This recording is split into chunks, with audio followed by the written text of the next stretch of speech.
Okay, arithmetic operator के बारे में हम पढ़ रहे हैं, जो कि क्या कहलाता है, टोकन। ओके, तो for this first of all we are declaring the header files iostream.h and conio.h। Okay, अब मैं क्या चाह रही हूँ, मैं अर्थमेटिक ऑपरेटर को यूज करना चाह रही हूँ बाय अप्लाइंग द क्लास। मैं क्लास के थ्रू अर्थमेटिक ऑपरेटर करना चाह रही हूँ। ओके, इसके लिए देखो मुझे क्या करना पड़ेगा, क्लास अर्थमेटिक।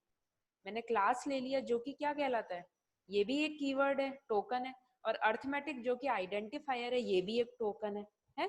तो बहुत सारे हम सारी चीजें पढ़ रहे हैं इसमें टोकन्स की। ठीक है, स्पेशल सिंबल भी आ जाएंगे आपके, आइडेंटिफायर आ रहे हैं, कीवर्ड्स आ रहे हैं। ओके, वेरिएबल्स का यूज कर रहे हैं हम। ठीक है, लिटरल्स, स्ट्रिंग्स। ओके, स्ट्रिंग्स की जगह कैरेक्टर्स, ये एक एक जो हम यूज कर रहे हैं, एवरीथिंग। तो क्लास बनाने के लिए मैंने क्या लिखा, क्लास और क्लास का नाम लिख दिया। Okay, then starting with the curly braces, then access specifier public और कॉलन लगा दिया। ठीक है, एक पब्लिक एक्सेस स्पेसिफायर यूज किया है मैंने। देन डिक्लेयरिंग द वेरिएबल, मैंने 3 वेरिएबल लिए हैं, int a double D Ed, number 1, number 2। इन्हें हम क्या कह रहे हैं, बिहेवियर कह रहे हैं।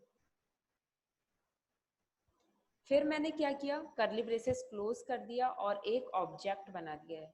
क्लास बनाने का यही तरीका होता है। क्या होता है, क्लास के बाद नाम लिखा जाता है और ओपनिंग क्लोजिंग पैरेंथेसिस के बीच में बिहेवियर या एट्रीब्यूट्स का यूज किया जाता है, यही किया जाता है। तो मैं इधर क्या यूज कर रही हूँ, एट्रीब्यूट्स यूज कर रही हूँ। क्या यूज कर रही हूँ, एट्रीब्यूट्स, क्योंकि कोई फंक्शन तो यूज कर नहीं रही हूँ मैं। ठीक है, सिंपल वेरिएबल डिक्लेयर कर रही हूँ। फिर मैंने क्या किया, एक ऑब्जेक्ट बना दिया है objArith, जिसे हम क्या कहते हैं, इंस्टांस ऑफ अ क्लास कहते हैं। इसमें क्या कैपेबिलिटी होती है, इस ऑब्जेक्ट में ये कैपेबिलिटी होती है कि ऑब्जेक्ट के थ्रू हम क्लास में जो भी एट्रीब्यूट या बिहेवियर का यूज किया जा रहा है उसे हम एक्सेस कर सकते हैं। ओके, इसके बाद मैंने क्या किया, वॉइड मेन का यूज किया है।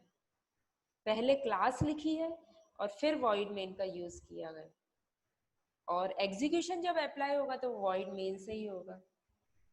इसलिए मैं बताती हूँ कि इसे हम क्या कहते हैं, बॉटम अप अप्रोच बोलते हैं, क्योंकि वॉइड मेन बाद में लिखा जा रहा है और एग्जीक्यूशन वॉइड मेन से ही स्टार्ट होगा। तो वॉइड मेन में हम क्या कर रहे हैं, हम स्टार्टिंग कर रहे हैं करली ब्रेसेस से, देन एक फंक्शन लिख रहे हैं CLR SCR।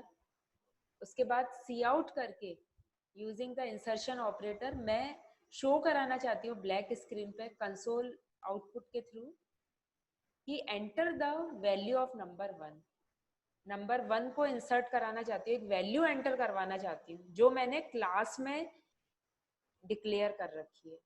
तो क्लास में तो कर ली हमने डिक्लेयर, बट इसे क्लास के बाहर वॉइड मेन में यूज करने के लिए मुझे क्या करना पड़ेगा, मुझे सीन लिखने के बाद एक एक्सट्रैक्शन ऑपरेटर लगाऊंगी और objArith डॉट नंबर 1 लिखना पड़ेगा, क्योंकि अब मैं ऑब्जेक्ट के थ्रू एक्सेस करना चाहती हूँ। डायरेक्टली तो हम करते ही थे, बट अब हम ऑब्जेक्ट के थ्रू कर रहे हैं। ओके, तो मैंने क्या लिखा, ऑब्जेक्ट लिख दिया और उसके बाद डॉट ऑपरेटर लगा के एट्रीब्यूट का यूज कर लिया।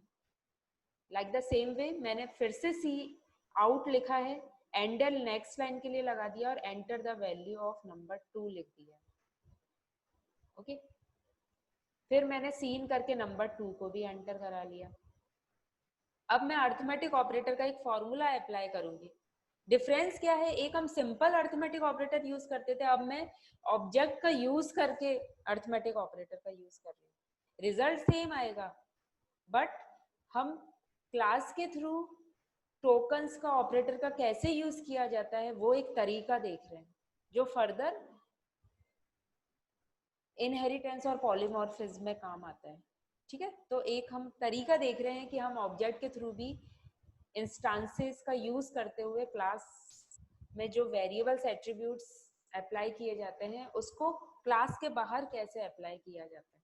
ओके, तो मैंने एक फॉर्मूला लगा दिया, जो एक फॉर्मूला क्या होता था, add equal to number 1 plus number 2, यही होता था ना। बस डिफरेंस ये है कि I have applied object dot variable. Okay, again object dot number 1, object dot number 2, then print using the cout. Okay, endl for the next line. Then addition of number 2 and number 1 is क्या हो जाएगा, जो हमने variable लिखा है by using the object objarith dot add.